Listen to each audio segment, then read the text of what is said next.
বিধানসভা নির্বাচনের পরে হিংসা করেছিল তাদের প্রত্যেকের বিরুদ্ধে কোর্টে মামলা চলছে। আজ নয়তো কাল তারা জেলের ভাত খাবে। নটোরিয়াস ক্রিমিনাল হয়েছে, কিন্তু আমাদের উপর অত্যাচারের কারণে। ক্যানিংপুর বিধানসভা তার পশ্চিমবঙ্গের বাইরে নয়, ভারতবর্ষের বাইরে নয়। প্রতিটা মানুষ তার গণতান্ত্রিক অধিকার প্রয়োগ করতে পারে এবং গণতান্ত্রিক তার যে অধিকার আছে সেই অধিকার যে সভা সমিতি সব টাকাটা ধরো। কিন্তু হ্যাঁ, আপনি যেটা দেখাতে চাচ্ছেন ক্যানিংপুরে 2021-এর পরে যে অত্যাচার হয়েছে, নির্মম অত্যাচার, ঘর ভাঙা থেকে শুরু করে মানুষের বাড়ি ছাড়া থেকে শুরু করে জরিমানা থেকে শুরু করে সব কিছু একটা আতঙ্কের পরিবেশ আছে। কিন্তু মানুষ সব কিছু আছে। দেখেন, একটা জিনিস, মানুষ যে আদর্শ গ্রহণ করে সেই আদর্শ সে লালিত নিজের মধ্যে লালন পালন করে। একটা জিনিস, একটা প্রবাদ আছে যে জঙ্গল থেকে বাঘকে সরিয়ে দেওয়া যায়, কিন্তু বাঘের মন থেকে জঙ্গল সরিয়ে দেওয়া যায় না। অর্থাৎ আজকে নওশাদ সিদ্দিকী তথা আইএসএফের আদর্শ আইডিওলজি যেভাবে মানুষের মধ্যে আসর করেছে, প্রভাব বিস্তার করেছে, তাতে আমরা সব জায়গায় ক্যানিংপুর কেন সব জায়গায় আমরা আমাদের ক্যানিংপুর রাজধানী হচ্ছে জীবনতলা। আমরা ইলেকশন ঘোষণা হওয়ার সঙ্গে সঙ্গেই বলেছিলাম যে আপনারা কি জীবনতলা সভা করবেন, আপনারা বলেছিলেন আমরা চেষ্টা করব।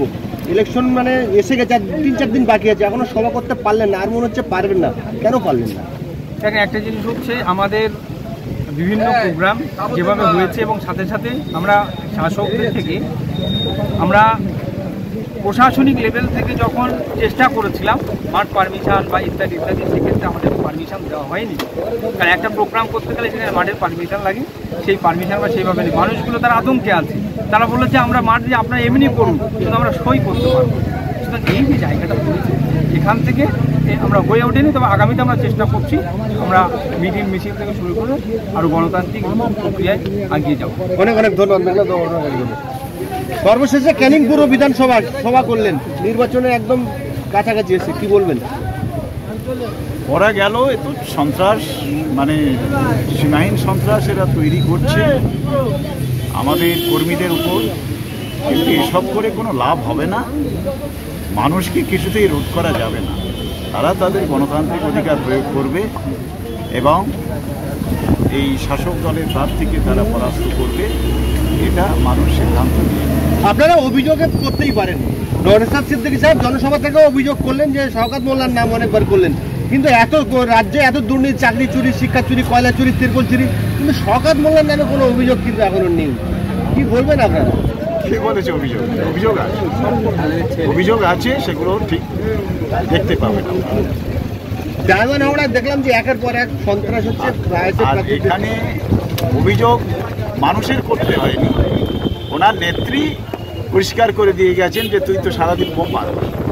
হ্যাঁ, এটা পরিষ্কার করে আমরা ভোট সন্ত্রাস চলছে, কি বলবেন?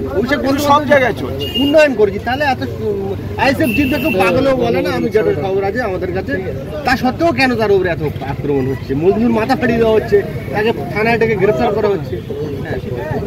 যাই হোক, ওগুলো মানুষ তার জবাব দেবে। ধন্যবাদ। একাধিক এলাকাতে অভিযোগ উঠছে পুলিশের ড্রেস পরে আইএসএফ কর্মীদেরকে হুমকি দেওয়া হচ্ছে, কি বলবেন? পুলিশের ভূমিকা কি দেখছেন?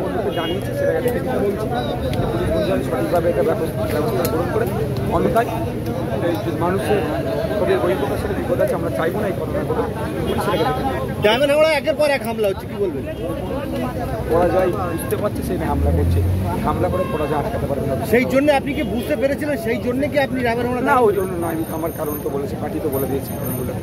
কিছু মানুষ বলছে যে যেটা ভাঙড়ে ঘটেছিল পঞ্চায়েত ভোটে, যদি নওশাদ সিদ্দিকী ডায়মন্ড হাওড়া দাঁড়াতো, সব কিছু মানুষের কথা শুনে শওকত মোল্লার পাশের লোক আহসান মোল্লা ভাঙড়ে এক আইএসএফ কর্মীকে বেধড়ক মারধর করেছে। আমাদের মামলা হয়েছে, আমাদের এফআইআর হয়েছে। পুলিশ যদি না ব্যবস্থা গ্রহণ করে, আমরা গণতান্ত্রিক প্রক্রিয়ায় ব্যবস্থা গ্রহণের 24 ঘন্টা পার হয়ে গেছে, আইএসএফ কর্মীদের বাড়ি মিথ্যা কেসে পুলিশ যাচ্ছে, কিন্তু তৃণমূল কর্মীদেরকে গ্রেফতার করতে পারছে না। কি বলবেন পুলিশের ভূমিকা নিয়ে? তো বারবার প্রশ্ন থেকে যাচ্ছে।